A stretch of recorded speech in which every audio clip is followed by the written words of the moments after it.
Russian President Vladimir Putin just keeps losing in Ukraine. Over the weekend, Ukraine said it had retaken full control of a key eastern city after Putin claimed the area would belong to Russia, quote, forever. And today, NBC News reports Ukrainian forces appeared to make sweeping new gains Monday, piling pressure on Vladimir Putin as the Kremlin faced growing domestic unease over the state of its struggling military and the chaotic efforts to reinforce it. Russia's lower parliamentary chamber, the State Duma, unanimously and blindly approved Putin's sham takeover of 4 regions of Ukraine today. The Kremlin says the borders for its newly claimed lands were not yet established, likely because Ukraine's military keeps taking back more and more of that stolen land. Yesterday on CBS News, former National Security Advisor Lieutenant General H.R. McMaster said this about the conflict.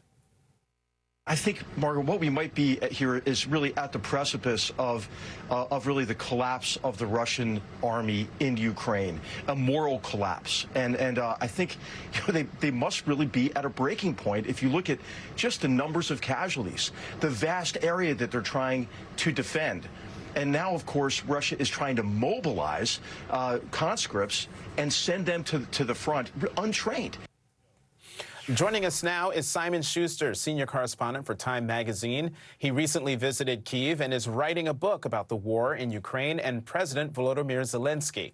And retired 4-star U.S. Army General Barry McCaffrey, a decorated combat veteran of Vietnam and former battlefield commander in the Persian Gulf. He's now an MSNBC military analyst. General McCaffrey, I want to start with you. We heard H.R. McMaster say Vladimir Putin's military could be on the verge of collapse. This morning, you called the weekend's events momentous.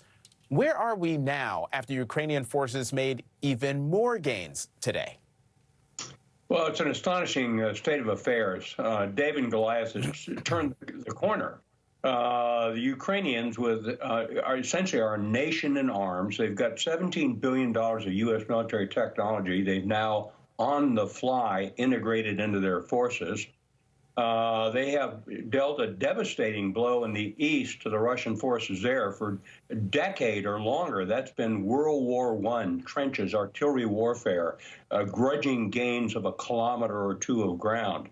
Now they've unhinged the whole effort by capturing Liman, the logistics and rail center. It may well be that will unravel the Russian position in the east. Then the strategic center of gravity is in the south. The Kherson pocket, what will happen? Are they capable of bagging 15,000 or more Russian so-called elite forces? I think everyone properly is saying there's hard fighting ahead. But it looks as if the Russian military edifice is starting to come apart on them. And so, Simon, you're well-sourced with Ukrainian officials in Kyiv. How are they reacting to these huge gains, and what are they willing to say about what comes next? The mood in Kyiv is really great right now. They have quite a bit to give them encouragement in how they're doing in the war.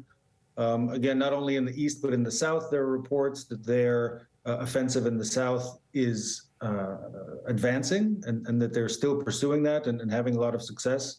I mean, I think also, in terms of the morale, these 300,000 troops that Putin mobilized just last week, we haven't seen them yet making any kind of difference on the ground, and any discernible difference. And the Ukrainians' position is that we're going to push ahead. If you want to throw another 300,000 untrained conscripts into the fight, we will accept their surrender, or we're going to fight them. But the Ukrainians feel they're not going to make any difference on the ground. Those conscripts, those new Russian forces that are supposedly coming to the fight, and they're pushing ahead. Their aim is to take back all the territory, they say, that Russia occupied since the invasion in February. And indeed, they want to push ahead even further to take back Crimea, which Russia annexed in 2014. So their ambitions are very big. They're pushing ahead with those, and they're in no mood to negotiate because they see the front line shifting in Ukraine's favor. I don't think they're going to sit down at any negotiating table while they're having these battlefield successes. And you know, General McCaffrey, on Russian television and in the Russian press, which are all state-controlled, the loss of linemen in eastern Ukraine has brought a lot of calls for military leadership to face harsh consequences. And we saw that criticism come during a Red Square concert celebrating Russia's illegal claims on these 4 eastern regions of Ukraine. What does this growing dissent we're seeing mean for Putin? Well, it's hard to say. I mean, he still has absolute control of his own personal security apparatus. He's got 4,000 people basically guarding him and his giant countryside dacha.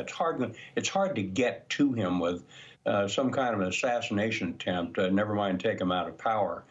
He also has absolute loyalty, we think, for the internal repressive organizations, the GRU, FSB, et cetera. So he will be very difficult to dislodge. His life is at stake on this, his existential existence as a political leader. Russia is a pariah nation. It's coming apart economically. The military is failing. The mobilization's a disaster. So, you know, as we look toward the future in the next several months, these are consequential times. If the Russian army unravels, Putin will be desperate. He'll look for some way out. Will he actually, it's completely illogical, consider the use of so-called tactical nuclear weapons? Will he cross that threshold? What would the target be? Murder 100,000 Ukrainians, attack a NATO force in Poland? So it doesn't make any sense. But I think the Biden team, Secretary of State Tony Blinken and Lloyd Austin at Defense, are rightfully concerned to watch this lad. We can't, though, give him a way out. You know, this is a time at which the Ukrainian army is being told, gain and maintain contact with the enemy force and relentlessly conduct a pursuit. So, you know, you just can't say, well, let's give them a face-saving way out. They get a take on the battlefield, what they can get. And right now, it's completely going in the direction of the Ukrainian armed forces. Okay, we're going to have to leave it there. General Barry McCaffrey, Simon Schuster, thank you both very much for joining us tonight. Coming up.